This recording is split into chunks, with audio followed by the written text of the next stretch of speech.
That's the one area. You know, heavens, I can tell a school room of kids, you should not touch tobacco ever. Don't look at it, don't touch it, don't smell it, don't have anything to do with it. That's acceptable. If I say, you should not have sex before marriage, oh, you're limiting them. What? One will mess up your lungs and potentially kill you. The other one will insidiously destroy you because you're losing that basic notion of what it is on this relationship between your spouse, yourself, and God. That you are a part of this union.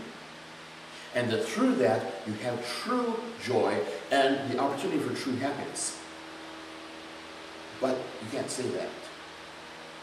We've gotten ourselves completely out because we have bought into the tyranny of you can't be judgmental. Because, or let them make up their own mind. Oh, I love that. Oh, that's good. Yeah. Well, so I shouldn't teach my kids how to do mathematics until they're, what, 25, and let them choose whether they want to do it or not. Okay, great. Not going to happen. There's so many of these things, but it's weakened thinking. It's not stepping back and saying, if I said that about anything else, would that make sense? I'm not going to impose the English language on my children. I'm going to let them choose when they're about age 20 what language they want to learn. When you say something like that, they'll put you in a home for the weak and simple-minded. But we should do it on religion, their very relationship to God. So on minor things, it's really acceptable, and the most important relationship in the world, that we're going to wait till later. How does that make sense? It doesn't. If you stand back and really look at it and say, run the logic, does it make sense? If it's acceptable in this huge area, then it must be acceptable in the small areas. That's not. And if you attempted to say it, they'd run you out of town. If you try to say, well, it's perfect, I'm against the sexual exploitation of children, but if you want to do it your own, you said something like that, you'd be on the street with tar and feathers on you, and you deserve it. But we say it on other things, and well, that's okay. No, it's not. It's the same bad logic. But we're doing it because we don't have the courage to say, that's wrong. You can't do that. Because it is poisonous to you. Just like you tell your children, you are not to drink. It is dangerous, don't do it. Just don't.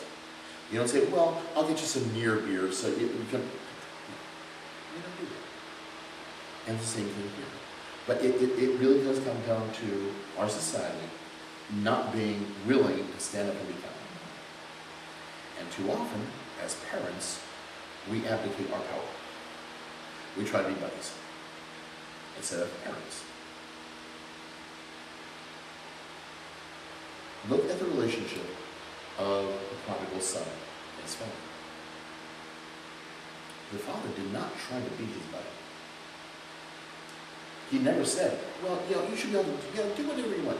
Especially if you think about the older son.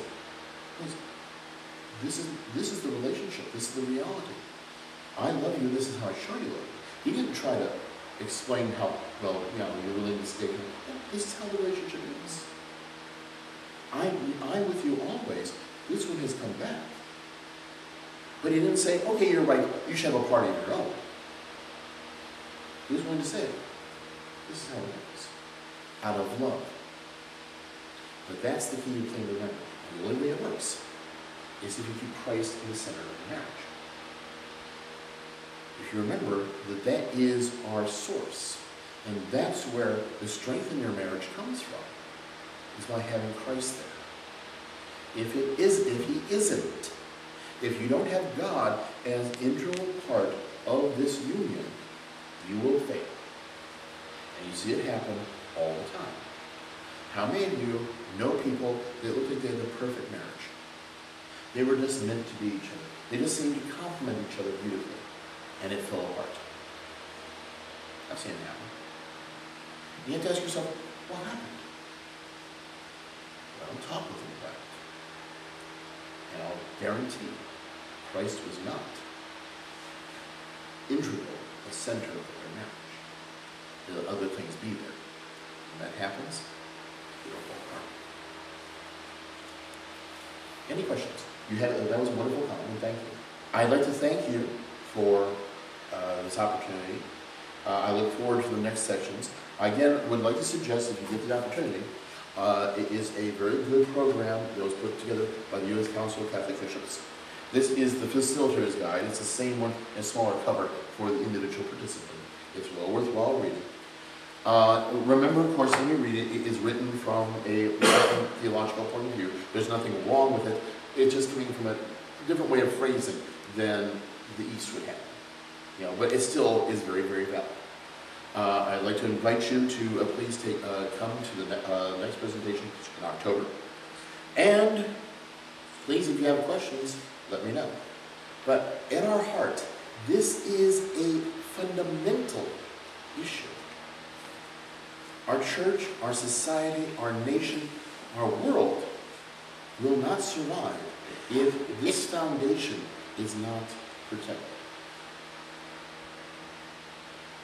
When contraception was started being discussed in the 1920s, did anyone foresee the results of the society that were going to come from it? No, by no means. In the 1950s, when the discussion of abortion started coming about, did anyone realize the percentage of our children that would be dying and the results it would have? No, by no means. So when people right now talk, well, what's wrong with, allowing, they just want to show their love. What will the societal results of this be? We can't imagine. But look at the history of what's already happened. You know it's going to be just as bad. There will be massive results. Think of all the children we have today, children of broken homes, who have fundamental problems with relationships because they never experienced it. And all the pain and suffering, and it just spreads like dropping a stone in a lake. The ripples just keep on going out. What do you think is going to be the result of this stone being dropped?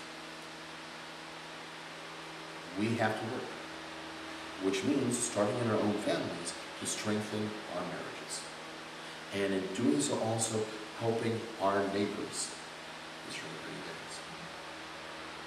That's how you do it, is by doing it with love. And the love, by definition, comes from the source of all love, God.